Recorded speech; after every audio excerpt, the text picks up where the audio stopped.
And away we go. The thrill of victory and the agony of defeat. Spanning the globe to bring you the constant variety of a bunch of stuff that I read and put into a stack and couldn't find any sort of theme, so this is it. Here we are. In other words, for those of you with ADHD like me, you should love this.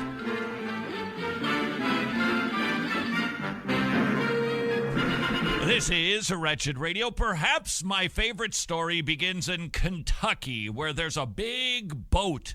It's called the Ark Encounter. If you haven't visited it yet, please go and try to make it a family vacation. It is truly well worth your time. I have never heard anybody say, I went to see the Ark Encounter and, well, it was kind of disappointing. Not once. It's magnificent. Make it a 2-day deal and head on up to the Creation Museum, especially if you happen to be a public school. Our good friends, that was sarcasm. Our good friends at the Freedom from Religion Foundation, Dan Barker and Ronnie Reagan. Did you know that he's a part of it? Yeah. Yeah, he joined it years ago. I would love to talk to Ronnie. I think that's what they call him, Ronnie. I'm not trying to be pejorative, but I think that's what he actually calls himself. Would love to talk to him someday. The FFRF, they win by threatening lawsuits in an effort to erase anything Christian from any sphere of American life. I mean, they go after everybody for just about anything because Dan Barker, who's the president, is downright mad at God. In a sense, he's like Eric Bolling. Eric Bolling was just on the Glenn Beck program, and he was talking about how he has walked away from the faith. He's Roman Catholic. And it's not that he walked away to, biblical Christianity. Instead, he just went, I'm done with it. An emailer at idea@wretched.org told me that he basically was describing to Glenn how he went to church 6 days a week. He was doing good. God lets his son die. Now he's angry with God. So it was one of those classic cases of, I'm trying to do good because I think that's what Christianity is all about. That's 2 Peter 2, and their latter end is worse than the first. They try to do good, and then God deals them a hand they don't like, and they are mad at God because he has not delivered on his end of the bargain. And this is common. And this doesn't just happen with Roman Catholics. This can happen in Protestant Christianity. The American Gospel, that project that's at Vimeo.com, it's one of the false gospels that they address. The non-law gospel, the non-sin, wrath, judgment, justice, righteousness, fire and brimstone, eternal conscious torment gospel is not good news at all. It sounds good because it's a smiling guy from Houston. I'm not thinking of anybody in particular, but he leads the pack in telling people how they should live, what they should do, with corny jokes, a smile on his face, and a big old basketball stadium. And he never gives them the good news that their sins can be forgiven and that God so loved the world, he gave his only begotten Son, that whoever believes in him will not perish but have everlasting life. He never removes guilt and shame by preaching the gospel rightly. Instead, he merely preaches moralisms, as do thousands of pastors. And the result are people who try. They either feel a sense of pride because they're getting the gig done. Yeah, you know what? Eric Bolling, if I'm not mistaken, there were some rumors about his behavior that I don't think many people would classify as being all that good and moral. Nevertheless, the self-deluded souls that we are, we try to persuade ourselves, I'm doing good, I'm doing good, I'm doing good. And what does that do? It puffs up. That gives us pride. It's the law that humbles us. It's the standard that is God that humbles us. On the other hand, you've got people who are downright exhausted. You've got people who are plumb tired.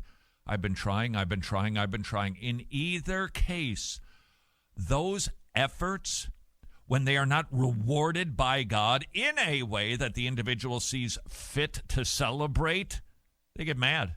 They're angry. And they, quote, walk away from the faith. Not just Eric Bowling, Dan Barker. He used to work with Catherine Coleman, traveling around the globe in a busted-up vehicle, ran out of gas, the muffler fell off, whatever, one day, and he just went, what am I doing? I'm living like a nomad. This is horrible.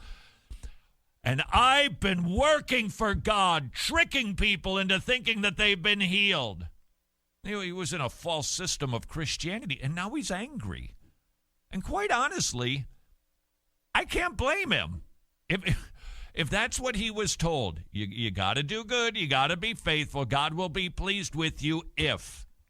I can't blame him for being angry. He made many sacrifices. So did Eric Bowling. Probably wasn't easy to go to church 6 times a week. Bending down, lighting the candles, doing the deal. He was doing stuff because he thought that's what one must do to earn favor with God. Remember, I just know that I'm going to get beaten up by Tony and Joey for this. Remember, the way to not fall into either of those ditches is by thinking about a grilled cheese sandwich. That's right. The Christian walk is like a grilled cheese sandwich. Oh, on the one side, you've got justification. That's a slice of bread. Justification. By the way, if you got a Kroger near you, don't get the rustic white bread that always sells out because it's terrible. And please, just don't get, I'm trying to save you some, but don't get the rustic white bread for $1.89 at Kroger because it's always out when I go to get it. One slice of bread is justification. The other side is sanctification. The cheese in the middle that keeps them from mushing together and touching is adoption. You've been adopted. A son doesn't say to the father, Dad, if I go sweep the garage, will you let me be in the family today? Will you love me? It's ridiculous. The Father has said, I love you. You are in Christ. He loves you with the same love that he has for the Son. That is just done. You don't need to earn God's love. You can't earn God's love. We only earn God's wrath. God justifies us, declaring one time from heaven, completely forgiven, totally past, present, and future sins, eternal security, because remember, if it's contingent, it's not secure at all. Any more than you going to a bank and asking, is my money secure? And the fellow says, absolutely, as long as you remember this 17-digit PIN, you'll be just fine. That's not secure at all because it's contingent on me doing something. Your salvation is contingent on Jesus. It's much more secure that way. We are justified now because we have been adopted into God's family.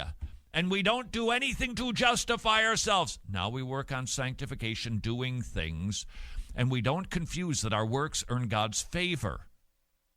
His justification motivates our favor. Knowing that we're adopted, it motivates our works. Eric Bowling, Dan Barker, constantly confused about the issue. They don't know what biblical Christianity is. The FFRF, that'd be your Freedom from Religion Foundation, claims that a public school group that visits the Ark Encounter or the Creation Museum violates the First Amendment to the U.S. Constitution. Here's why this might be my favorite story du jour. It's also my favorite story of the day. I'll have that. Answers in Genesis, Ken Ham specifically responding.